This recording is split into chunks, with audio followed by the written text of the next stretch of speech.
नमस्कार, राम गुलाम online classes में आपका स्वागत है। आज हम लोग अध्ययन करेंगे जिन्ना की 14 सूत्री मांग। इसके पहले हम लोगों ने स्वतंत्रता की पूर्ण स्वराज की मांग के बारे में पढ़ चुके हैं, जो कांग्रेस द्वारा 1929 में प्रस्तावित की गई थी। जब जिन्ना की 14 सूत्री मांगों के बारे में चर्चा करते हैं तो नेहरू रिपोर्ट की चर्चा करना अनिवार्य हो जाता है। क्योंकि नेहरू रिपोर्ट में कुछ ऐसे बिंदु थे जिसमें मुस्लिम लीग द्वारा और जिन्ना द्वारा उनकी मांगों को में असहमति दिखाई जाती है, जिसके कारण नेहरू रिपोर्ट अस्वीकृत हो जाता है। और जिन्ना जो मुस्लिम लीग के सक्रिय सदस्य थे, मोहम्मद अली जिन्ना, जो मुसलमानों के हित की दृष्टि को ध्यान में रख करके, उनके अधिकारों को ध्यान में रख करके एक 14 सूत्री प्रस्ताव को तैयार करते हैं और अंग्रेजों के सामने प्रस्तुत करते हैं। इन 14 सूत्री प्रस्ताव को ही जिन्ना की 14 सूत्री मांग या शर्तें के नाम से जाना जाता है। आइए इनकी बिंदुवार चर्चा करते हैं। पहला, संविधान का भावी स्वरूप संघीय हो और प्रांतों को अपशिष्ट शक्तियां प्रदान की जाए। दूसरा, सभी प्रांत को एक जैसा स्वतंत्रता दी जाए। तीसरा, सभी राज्य में अल्पसंख्यकों को उचित सीट दिया जाए। अगला, चौथा, सांप्रदायिक निर्वाचन प्रणाली को स्वीकृत देना। अगला, पांचवा, केंद्रीय विधानमंडल में मुस्लिम वर्ग हेतु 1/3 सीट आरक्षित करना। छठा, सभी संप्रदाय को धर्म, अपनी पूजा, अपनी शिक्षा की पूर्ण स्वतंत्रता हो एवं उसका संरक्षण करे। सातवां, किसी राज्य के गठन और विभाजन में बंगाल और पंजाब में धार्मिक स्वतंत्रता में हस्तक्षेप न करना। अगला, सिंधु प्रांत को बंबई से अलग एक प्रांत के रूप में बनाना। उस संप्रदाय से 3/4 समर्थन। अगर किसी संप्रदाय में कोई परिवर्तन करना हो तो उस संप्रदाय के 3/4 लोगों से अनुमति या समर्थन लेना या बहुमत लेना अनिवार्य हो। बलूचिस्तान व उत्तर पश्चिम में सुधार कार्यक्रम अन्य प्रांतों के भांति इसमें लागू करना। सभी प्रांत में विधानमंडल में 1/3 सीटें मुसलमानों के लिए आरक्षित हो। 13, संविधान में मुस्लिम के धर्म संस्कृति के संरक्षण के लिए विशेष अधिनियम हो। 14, सभी राज्यों के सहमति के बिना कोई संशोधन न किया जाए। यानी किसी राज्य में कोई सहमति करना हो तो पहले सब राज्य की अनुमति ले ली जाए, तब सहमति किया जाए। अब बिंदुवार इसकी चर्चा करते हैं। पहला, संविधान का भावी स्वरूप संघ हो के आधार पर हो प्रांतों को अपशिष्ट शक्ति दिया जाए।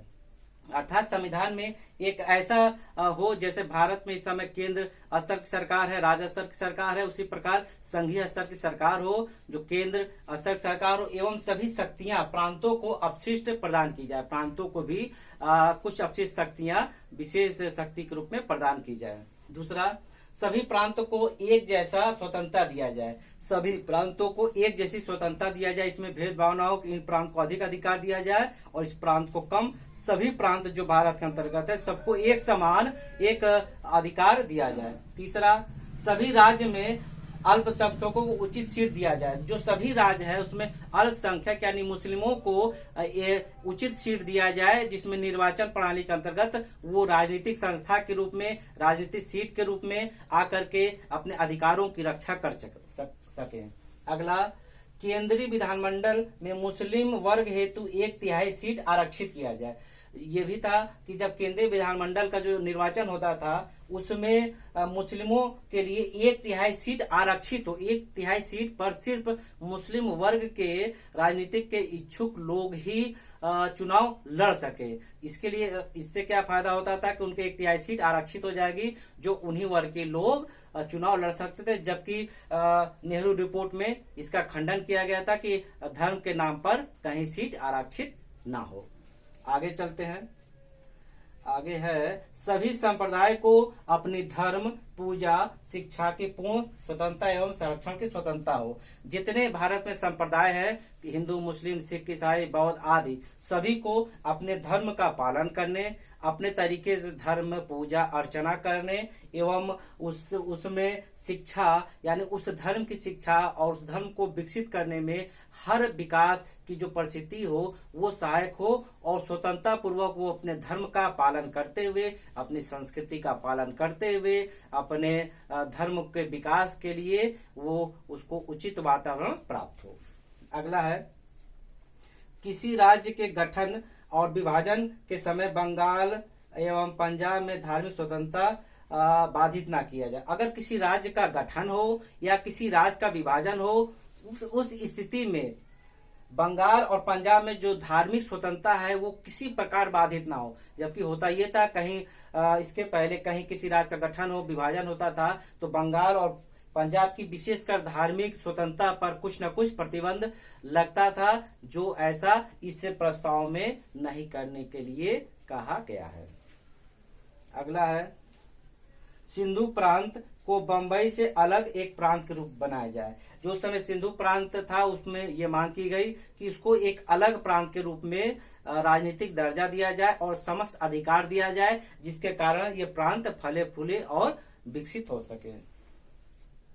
अगला है, अगर किसी संप्रदाय में किसी प्रकार का परिवर्तन करना हो तो उस संप्रदाय के लोगों की अनुमति लेना आवश्यक है हो। अगला, उस संप्रदाय से 3/4 समर्थन हो गया। सरकारी सेवा में मुसलमान को अवसर देना। जो भी सरकारी सेवा या पद में नौकरियां के क्षेत्र में है, उसमें जो योग्य मुस्लिम है, शिक्षित मुस्लिम है और अपने को उस पद में जाने के योग्य समझते हैं, तो उसमें उनको अवसर देना।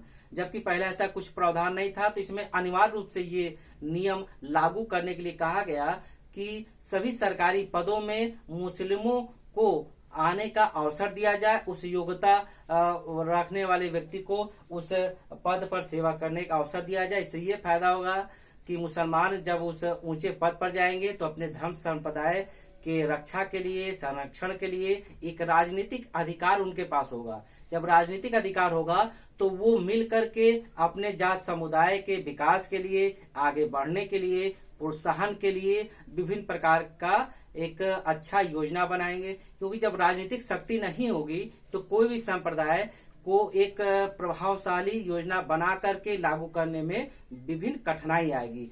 ठीक इसी का यही सोच करके जिन्ना ने राजनीतिक अधिकार चाहने की दृष्टि से अपनी इस मांग को रखा, जिसमें विशेष रूप से मुस्लिमों को आगे आने, राजनीतिक में सीट सुरक्षित करने, धर्म का पालन करने, सरकारी पद में लाभ के लिए उनको नियुक्त करने आदि पर विचार किया गया था, जिसका एक ही उद्देश्य था कि मुसलमान संप्रदाय के लोग मजबूत हों एवं अपने बल पर अपने संप्रदाय को विकसित करने में सक्षम हों।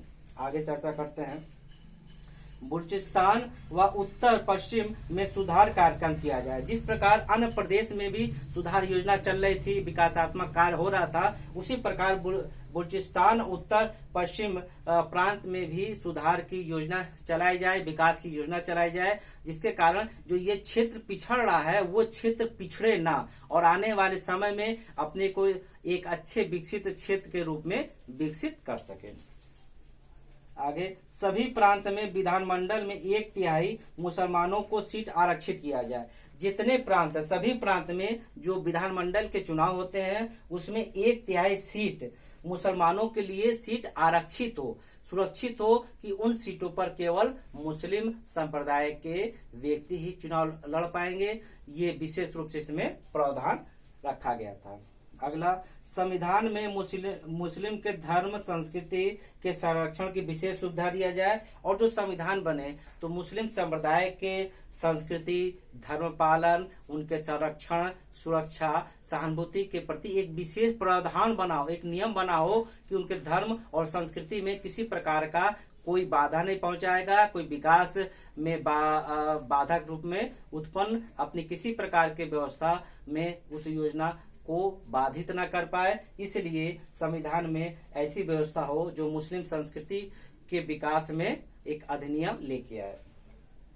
अगला है, सभी राज्यों के सहमति के बिना कोई संशोधन न किया जाए। कोई भी संशोधन हो, किसी प्रकार का संशोधन हो, किसी जात समुदाय संशोधन हो या कानून में हो या राज्य विभाजन हो या राज्य गठन हो, यानी किसी प्रकार का कोई संशोधन हो, कानून हो, तो सभी राज्यों से राय मांगी जाए एवं सहमति मांगी जाए। इसलिए जब सभी राय सहमति देंगे तो जो नियम कानून बनेगा या जो संशोधन होगा तो सभी राज्य को मान होगा। जब सभी राज्य को मान होगा तो कोई राज्य उसका विरोध नहीं करेगा। जब कोई राज्य विरोध नहीं करेगा तो सभी राज्य उसका सहयोग करेंगे। जब सभी राज्य सहयोग करेंगे तो जो संशोधन हुआ है वो पूर्णतः सफल होगा और सभी राज्य स्वेच्छा से अपने राज्य के नागरिकों को उसको पालन के लिए प्रेरित करेंगे। क्योंकि जब कोई संशोधन हो या नियम हो या किसी प्रकार का प्रस्ताव हो सर्वसम्मति से पास होता है तो कोई इसका विरोध नहीं करता है। क्यों? क्योंकि सभी लोगों ने उसमें अपनी सहमति दिखाई है, अपनी रजामंदी दिखाई है। जब रजामंदी दिखाई है तो उसका विरोध नहीं करेंगे, विरोध नहीं करेंगे तो उसका पालन करेंगे। कोई ये नहीं कह पाएगा कि ये हमारे अनुसार नहीं है, हमारे अनुसार नहीं है। जैसे कि नेहरू रिपोर्ट में कहा गया था, जब नेहरू रिपोर्ट बनाई गई तो भारत सचिव ने एक चुनौती के लिए उनको प्रस्ताव रखा कि आप ऐसा संविधान बनाइए जो सारे भारतीयों को, सभी जात समुदाय को, सभी दल को सम्मान हो। क्योंकि जानते थे कि ऐसा संभव नहीं हो पाएगा, क्योंकि भारत के आंतरिक मामलों को अच्छे से समझ चुके थे कि सभी एक मत नहीं हो पाएंगे। और उन्होंने कहा था कि जब आप बनाएंगे, अगर सर्वसम्मति से लोग स्वीकृति देंगे तो उस नियम पर हम या उस प्रस्ताव पर विचार करेंगे। लेकिन ऐसा नहीं हो पाया। कांग्रेस के कुछ लोग, मुस्लिम के कुछ लोग उस रिपोर्ट का विरोध किए।